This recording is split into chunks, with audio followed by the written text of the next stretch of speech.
ও হুজুর, আমি দেখতে পাইলাম, চতুর্দিকে তাকিয়ে দেখলাম আমার বাবার মৃতদেহ পড়ে আছে। আমি একজন মানুষ দেখলাম না, তাকে দাফন দেওয়ার জন্য, গোসল করানোর জন্য আমি একলা কিভাবে করে। আমি এমন টেনশন করতে করতে, কান্না করতে করতে, চিন্তা করতে করতে হঠাৎ করে ঘুমিয়ে পড়লাম। হঠাৎ করে যখন আমার তন্দ্র চলে আসলো, আমি ঘুমের ঘরে দেখতে পাইলাম একজন নূরানি সুরতের মানুষ, একজন চাঁদের মতো সুন্দর একজন মানুষ আইসা আমার বাবার চেহারা কাপড়টা সরাইয়া মুখের মধ্যে হাত বুলিয়ে দিলেন। সুবহানাল্লাহ, একটু জোরে বলেন না সুবহানাল্লাহ। যুবক ডাক দিয়ে বলে, হুজুর, এত সুন্দর একজন মানুষ এসে আমার বাবার চেহারাটার মধ্যে যখন হাত দিলেন, আমার বাবার চেহারাটার নূরে জ্বলজ্বল করতেছিল। আল্লাহু আকবার। তিনি চলে যাওয়ার সময় আমি তিনার পায়ে ধরলাম। কে গো আপনি, কে? আমার বাবার চেহারার মধ্যে হাত দেওয়ার সঙ্গে সঙ্গে বাবার চেহারাটা নূরানি হয়ে গেল। ও আল্লাহর বান্দা, আপনি কে? আমি তো কোনো মাইক দিয়ে প্রচার করতে পারি নাই, এই মরুভূমির মধ্যে কোনো মানুষ নাই, আপনি কোত্থেকে আসলেন? সঙ্গে সঙ্গে ওই নূরানি চেহারা মানুষটি জবাব দিল, হে যুবক, আমি হলাম আল্লাহর রাসূল। বলেন সুবহানাল্লাহ। জবান খুলে বলেন। একজন যুবক খানায়ে কাবার মধ্যে তাওয়াফ করতেছেন, তাওয়াফ করতেছেন, তাওয়াফ করতেছেন আর নবীর শানে দুরূদ শরীফ পড়েন। একজন আল্লাহর ওলি আল্লামা শিবলি রহমাতুল্লাহি আলাইহি যুবককে ডাক দিয়ে বলেন, এরে যুবক, খানায়ে কাবা তাওয়াফ করার সময় তুমি কেন দুরূদ শরীফ পড়ো? খানায়ে কাবা তাওয়াফ করার সময় দুরূদ শরীফ পড়লে হবে না, এখানে বলতে হবে আল্লাহু আল্লাহুম্মা লাব্বাইক লা শারীকা লাকা লাব্বাইক, এই দো ইন্নাল হামদা ওয়ান নি'মাতা লাকা ওয়াল মুলক লা শারীকা লাকা লাব্বাইক। এই যুবক, তুমি এই দোয়া না পড়ে কেন দুরূদ শরীফ পড়তেছো? তোমার তো এই হজ কবুল হবে না, তুমি পাগল হয়েছো নাকি? ওই যুবক ডাক দিয়ে বলে, হুজুর, না না না, আমি পাগল হই নাই, পাগল হই নাই, আমি পাগল হই নাই হুজুর।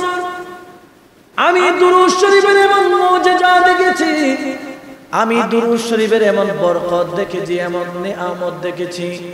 এই জন্য আমি যখনই যেইখানে যাই, যে আমল করতে চাই, কিন্তু আমার আমলের মধ্যে রাসূল পাকের শানে দুরূদ শরীফ আসতে থাকে। বলি সুবহানাল্লাহ। আল্লামা শিবলি রহমাতুল্লাহি আলাইহি বলেন, এই যুবক, কোন জিনিস, কোন দুরূদ পড়ার কারণে, কি ঘটনার কারণে তোমার মুখ দিয়ে সর্বক্ষণ খানায়ে কাবা তাওয়াফ করার সময় তোমার মুখের মধ্যে দুরূদ শরীফ পড়ে, দুরূদ শরীফ আছে, আমি জানতে চাই। ওই যুবক ডাক দিয়ে বলে, হুজুর, আপনি যদি আমার থেকে ঘটনা শুনতে চান তাহলে আমাকে একটু সময় দিতে হবে, আপনার সময় আছে কিনা? আল্লামা শিবলি রহমাতুল্লাহি আলাইহি অনেক বড় একজন আল্লাহর ওলি ছিলেন। তিনি বলেন, আমার যদি পুরোটা জীবনও চলে যায়, তারপরেও আমি তোমার এই ঘটনা শুনতে রাজি আছি, সময় নিতে রাজি আছি। বলেন সুবহানাল্লাহ। তিনি বলতেছেন, এই দুরূদে খানায়ে কাবায় হজ করার জন্য আসতেছিলাম, প্রতিমধ্যে একটা মরুভূমির মধ্যে কোনো মানুষ নাই, গাড়ি নাই, উটের গাড়ি নাই, কোনো গাধার গাড়ি নাই, কিচ্ছু নাই। আমি আমার বাবা হেঁটে হেঁটে খানায়ে কাবার মধ্যে জিয়ারত করার জন্য, খানায়ে কাবা তাওয়াফ করার জন্য, হজ করার জন্য আসতেছি। হঠাৎ আমার বাবা অসুস্থ হয়ে ওই মরুভূমির মধ্যে মারা যায়। আমার বাবার চেহারাটা কালো হয়ে গেল। আমি আমার গায়ের জামা দিয়ে আমার বাবার চেহারাটা আমি ঘুরে দিলাম। এরপর যুবক ডাক দিয়ে বলে, হুজুর, ওই মরুভূমির মধ্যে কোনো মানুষ নাই, কোনো পশু পাখি পর্যন্ত দেখা যায় না। দূর দূরান্তর দিকে আমি তাকে দেখলাম, একজন মানুষ যদি মারা যায়, তার গোসল দেওয়ার জন্য, লাশ দাফন করার জন্য, কবর খননের জন্য কয়েকজন মানুষ দরকার, আছে না নাই? কথা কথা, আছে না নাই? ও হুজুর, আমি দেখতে পাইলাম, চতুর্দিকে তাকিয়ে দেখলাম আমার বাবার মৃতদেহ পড়ে আছে, আমি একজন মানুষ দেখলাম না। তাকে দাফন দেওয়ার জন্য, গোসল করানোর জন্য আমি একলা কিভাবে করে? আমি এমন টেনশন করতে করতে, কান্না করতে করতে, চিন্তা করতে করতে হঠাৎ করে ঘুমিয়ে পড়লাম। হঠাৎ করে যখন আমার তন্দ্রা চলে আসলো, আমি ঘুমের ঘরে দেখতে পাইলাম একজন নূরানি সুরতের মানুষ, একজন চাঁদের মতো সুন্দর একজন মানুষ আয়েশা আমার বাবার চেহারা কাপড়টা সরাইয়া মুখের মধ্যে হাত বুলিয়ে দিলেন। সুবহানাল্লাহ, একটু জোরে বলেন না সুবহানাল্লাহ। যুবক ডাক দিয়ে বলে, হুজুর, এত সুন্দর একজন মানুষ এসে আমার বাবার চেহারাটার মধ্যে যখন হাত দিলেন, আমার বাবার চেহারাটার নূরে জ্বলজ্বল করতেছিল। আল্লাহু আকবার। তিনি চলে যাওয়ার সময় আমি তেনার পায়ে ধরলাম, কে গো আপনি, কে? আমার বাবার চেহারার মধ্যে হাত দেওয়ার সঙ্গে সঙ্গে বাবার চেহারাটা নূরানি হয়ে গেল। ও আল্লাহর বান্দা, আপনি কে? আমি তো কোনো মাইক দিয়ে প্রচার করতে পারি নাই, এই মরুভূমির মধ্যে কোনো মানুষ নাই, আপনি কোত্থেকে আসলেন? সঙ্গে সঙ্গে ওই নূরানি চেহারা মানুষটি জবাব দিল, হে যুবক, আমি হলাম আল্লাহর রাসূল। বলেন সুবহানাল্লাহ, জবান খুলে বলেন সুবহানাল্লাহ। যুবক ডাক দিয়ে বলেন, ইয়া রাসূলুল্লাহ, ইয়া হাবিবাল্লাহ, নবীজি, আমার বাবা এই মরুভূমির মধ্যে পড়ে আছে মৃত অবস্থায়, আপনি কিভাবে জানলেন? স্বপ্নের মধ্যে যুবক নবীকে প্রশ্ন করে, ইয়া রাসূলুল্লাহ, আপনি কিভাবে জানলেন আমার বাবা এখানে মৃত পড়ে আছে? আমার নবী ডাক দিয়ে বলে, যুবক, তোমার বাবা প্রত্যেকদিন ইশারের নামাজের পরে 300-400 বার করে আমি নবীর শানে দুরূদ শরীফ আদায় করত। আল্লাহু আকবার। কি পড়তো? দুরূদ শরীফ পড়তো। তোমার বাবা আমি নবীর শানে দুরূদ শরীফ পড়তো।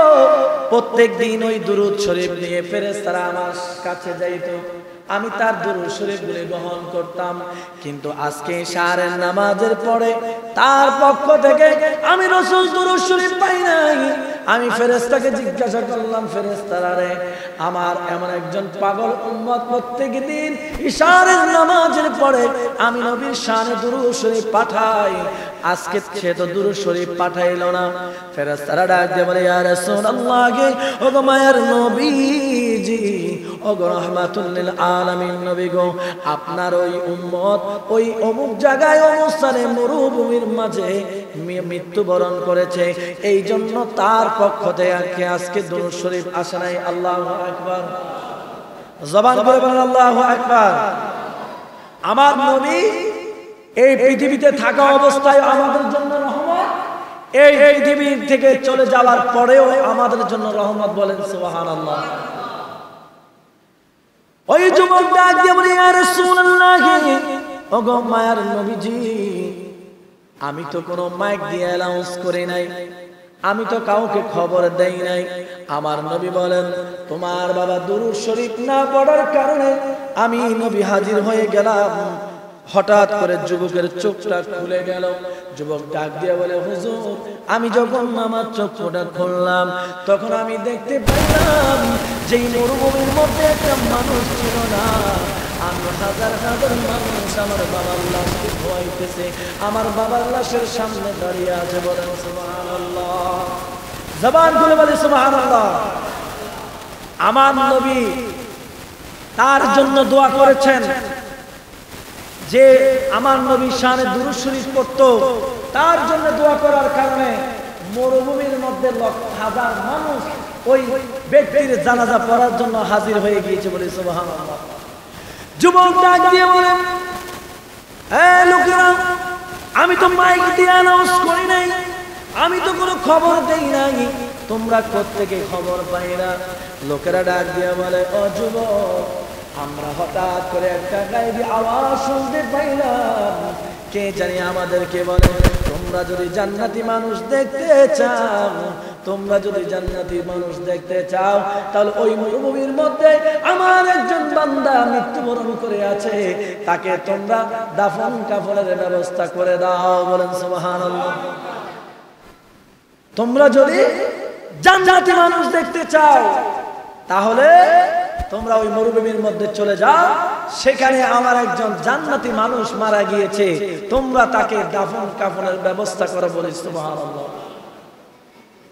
যুবক ডাক দিয়ে বলে, হুজুর ওই দিন থেকে আমি যুবকের মুখ দিয়ে অন্যান্য জিকির আসে না, আমি যেখানে নফল ইবাদত করতে যাই ওখানে আমার মুখ দিয়ে আমার নবীর শানে দুরূদ শরীফ আসতে থাকে। বলেন সুবহানাল্লাহ।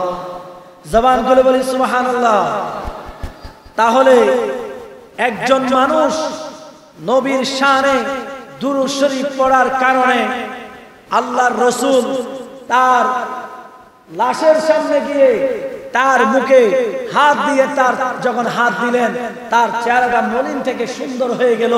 অনেক রাওয়ায়াতে আসছে আশিকে রাসূল যখন মারা যায় তার জানাজার নামাজেও আমার নবী আসে। বলেন সুবহানাল্লাহ। জালালউদ্দিন সুয়ুতি কিতাবুল আম্বিয়া এই কিতাবের মধ্যে 5টা নবীর গুণ বলেছেন যে আমার নবী উম্মতের আমল দেখতে পায়। বলে সুবহানাল্লাহ। এবং আমার নবীর শানে যারা দুরূদ শরীফ পড়ে, যে ব্যক্তি দুরূদ শরীফ পড়বে তার বাবার নাম, মায়ের নাম, তার গ্রামের নাম পর্যন্ত আমার নবী জানে। বলে সুবহানাল্লাহ। জানিয়েছেন কে? জবান খুলে বলেন কে?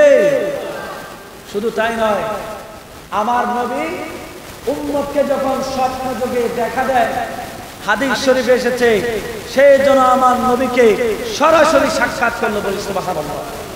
তাহলে আমরা দুরূদ শরীফ পড়তে রাজি আছি না নাই? কথা বলেন, রাজি আছি না নাই? আজকে থেকে আমরা ইশারের নামাজের পরে 100 বার, 200 বার, 300 বার করে দুরূদ শরীফ পড়ব। সকাল ফজরের পরে, জোহরের পরে, আসরের পরে, মাগরিবের পরে আমরা দুরূদ শরীফ পড়ার চেষ্টা করব। যার জন্য নবী দোয়া করবে তার কোনো চিন্তা আছে? চিন্তা আছে? নবী কিভাবে দোয়া করে আল্লাহ তাআলা কোরআনের মধ্যে বলেছেন, ওয়ালাউ আন্নাহুম ইযলামু আনফুসাহুম জাউকা ফাস্তাগফিরুল্লাহ ওয়াস্তাগফার লাহুমুর রাসূল। তোমরা যদি বরবাদ হয়ে যাও, আমার রাসূলের যদি তোমাদের জন্য সুপারিশ করে, অবশ্যই আমি আল্লাহ তোমাদেরকে ক্ষমা করে দেব। বলে সুবহানাল্লাহ। তা আপনি যদি নবীর শানে দুরূদ শরীফ পড়েন, নবীকে মহব্বত করে দুরূদ শরীফ পড়তে থাকেন, আল্লাহর নবী আপনাকে চিনবেন কি চিনবেন না? কথা বলা, চিনবে কি চিনবে না? আপনি পৃথিবীর তলদেশে থাকেন, ভূপৃষ্ঠে থাকেন, যেখান থেকে দুরূদ শরীফ পড়ুন না কেন, আপনার দুরূদ আমার নবী শুনতে পায়। জবান খুলে বলি সুবহানাল্লাহ। একটু জোরে বলেন সুবহানাল্লাহ। আল্লাহ তাআলা আমাদের প্রত্যেককে দুরূদ শরীফের আমল করার তৌফিক দান করুন। সকলে বলে আমিন। ওয়া আখির দাওয়ানা আনিল হামদুলিল্লাহি রাব্বিল আলামিন। যাদের সুন্নাত বাকি আছে পড়ুন, যারা পড়ছেন দুরূদ শরীফ পড়তে থাকুন। আসসালামু আলাইকুম ওয়া রাহমাতুল্লাহ।